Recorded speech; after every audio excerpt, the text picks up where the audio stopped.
up, everyone? Marc Lobliner, CEO, MTS Nutrition, Chief Marketing Officer, tigerfitness.com, and IFBB Pro. Look, my goal is to one day compete in the Arnold or the Olympia, but seeing that the Arnold does not have a 212 division, I will focus on the Olympia. So if I make it there, I'm trying my best, guys, but we're all wondering, how is the Arnold gonna go? Who's gonna win? This is a very important show, in my opinion. This is our first show back as the Arnold, the largest expo in the industry. Other than FIBO, it's the largest in the world.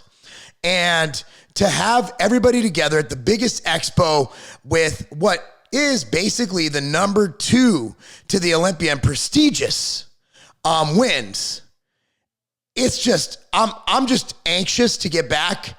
I don't know if the expo is going to be just as busy, busier, or less busy as it was before 2020. But I'll tell you what, the last memory I have is leaving my home in Tennessee, getting about 2 hours into my drive to Columbus, Ohio, and hearing that the Arnold is canceled. And this year, since everything seems to be cleared up, that's not happening. We will be at booth 1909, the 015 Nutrition booth, alongside tigerfitness.com, Pump Chasers, Ambrosia, MTS Nutrition, Outright Bar. It's going to be an awesome booth. Jose Raymond, myself, Brandon Curry, Chris Jones, and a bunch of other really awesome people. So anyway, who do I think is going to win the Arnold? Number one, we're going to win the Arnold. Being together with you guys, seeing you guys, hugging everybody there, talking to all you guys, that's where I win. That's where we all win. The fact that we're back together, talking about this, and being able to go to expos, be able to go and hang out, that's what I'm all about. We all win. But let's go over the Bodybuilding Open category, because that's what I know about. Look, I know about the 212, and I know about Open. Not an expert on classic physique. I'm not an expert on physique. Know nothing about bikini. I know how to judge them, but I don't follow them. I follow bodybuilding. So who do I think is going to come in top 5? Let's just round it all out. So the competitors are Cedric McMillan, just pulled out. Hopefully everything's good with him, right? Got William Boniak. You got Max Charles, Brandon Curry, Samson Douda, I can't pronounce anything, Regan Grimes, Steve Kuklo, Fabio Giga Rezende, Justin Rodriguez, and Brett Wilkin. Now, this is not a very deep lineup. You have 3, 4, 5, 6, 7, 8, 9, only 10 competitors. 10 competitors. So basically everybody finishes, 9 competitors. Everybody finishes top 10. So people go, hey man, how'd you do in the Arnold? Top 10. Got dead last, but I got top 10, god damn it. So I'm going to round out the top 3. And I got to say straight up, this isn't just because he's my business partner and one of my best friends. I don't think anybody's going to give Brandon Curry a run. I think Brandon took this seriously. I think Brandon wants revenge from the Olympia last 2 years. I think Brandon wants to make a statement. I know that Brandon went to Kuwait as soon as he decided to do this show. He's been putting a lot of work and effort, even when he was back home in Tennessee. Never seen him more serious, never seen him eat bigger, train bigger.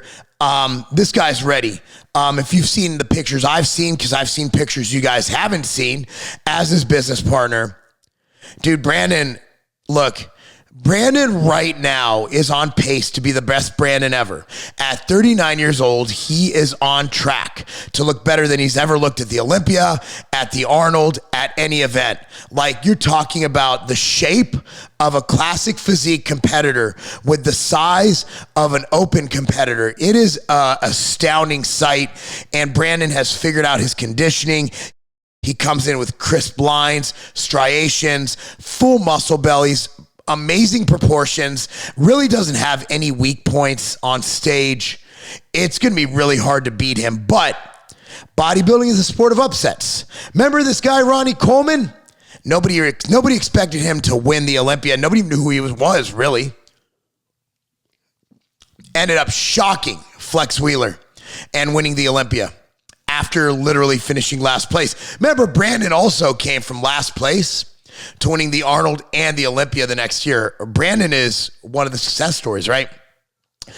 So I think 2 and 3, I have in my mind, I know who it is. It's going to be Brett Wilkin and William Boniak. Now, as far as potential in the sport, I think Wilkin is going to be phenomenal, outstanding. But I'm going to actually put Boniak at second, and here's why. This guy literally wins big shows, has one of the best physiques, not only now, but in the history of bodybuilding. If he doesn't totally screw up his conditioning, and he can come in off, the reason I picked Boniak beating Brett Wilkin is due to his stage presence. The fact that Boniak has been here, he has great presentations, he knows how to pose to bring out his strengths and hide his, what little bit of weaknesses he has. Veterans tend to do better at these big shows. He's a veteran competitor. He's battled it head-to-head with Brandon. I don't see him battling with Brandon. I see him battling with Brett for second place. In that battle, I do see Boniak coming in second with Brett Wilkin coming in third.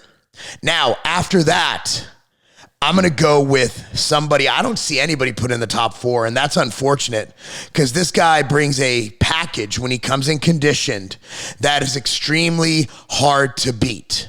That is bigger than anybody on that stage, and that's Steve Kuklo. Steve Kuklo is an absolute beast. He is an absolute beast. When he comes in, he has good lines. For his size, he has a great waist. He has huge muscle, and he makes even the largest guy on stage look small. So I have to put big Steve Kuklo right up there. After that, in 5th, I'm going to go with Justin Rodriguez. Justin Rodriguez has impressed me. I think he has a phenomenal physique, a phenomenal future in the sport, and I see him really bringing it home. After that, it's really hard to figure out because I have no idea who Fabio is. Maybe I just don't follow it enough. Max Charles, I believe, is a great bodybuilder, but I don't think he's figured out his conditioning yet. If he can figure that out, it's a different story.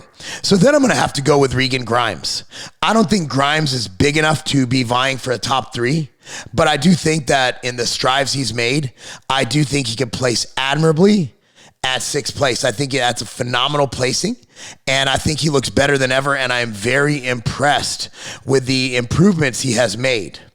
I'm going to have to go next with Samson Duda. I've never heard anybody say his name. I just think he's going to bring better conditioning than Max Charles. And I think that's where Charles has a problem. I see him having some issues with some parts of it. I'm not by any means critiquing these guys in a negative way. It's bodybuilding. I understand they're all better than me by a lot, but this is what I see as a judge, as a fan, whatever. I do see Samson beating Max Charles. After that, I'm going with Fabio because I absolutely have no idea who Fabio is. But I'm not saying that it's kind of a knock to me. I should have looked. Let me look him up real quick. Fabio. Okay. Because this may change my opinion overall, right? Like, what if I look at this guy and I'm like, oh my goodness, this guy looks really good. This guy looks fantastic. Great waist. Oh my goodness, this guy looks great. Yeah, I still have this. I still have him coming in after the other guys. He looks amazing nonetheless. But, this guy looks fantastic. But when I look at him next to the guys he's competing against, man, it's going to be really hard to bring it up. And this is a newer champion, right? So I really think it's going to be hard for him to place above last, which, again, he's still top 10, right? So anyway, guys, we will see you at the Arnold Classic, okay? We'll see you there. Booth 1909. Brandon Curry will be there Saturday and Sunday. Chris Jones will be there Saturday and Sunday. Jose Raymond will be there Friday and Saturday. I will be there every single day, every single minute. We have an entire squad. You're going to love us. Come up. We're giving away free outright bars, and we're going to have a ton of deals. And you don't have to buy anything from us. The outright bars are free. Come by, get a good hug, and just talk it out, man. Look forward to meeting you guys. Look forward to seeing you guys I've already met. And, hey, the world is back. Love y'all. I'm Marc Lobliner. That's not a game. The fat burner category has been stagnant for a long time. But you know when ambrosia comes to the plate, we're hitting it out of the park. And we did that with Ember. Ember hits your fat loss from 4 different angles: fat burn, appetite control, mood boost, and energy. We have a special scored tablet. You take this once a day. You only take this in the morning, then you're done. And if you want to control the dosing, you just break it in half, just like this. Boom. Okay, here's a beautiful thing. One of the ingredients, African mango, was actually used back in the day when African hunters would go out and they had to control their appetite till they caught their game. They would chew this African mango. They would chew it and it would quench their appetite. And now we have data to back it up in a phenomenal product, and it's available now. Ambrosia Ember. Get yours.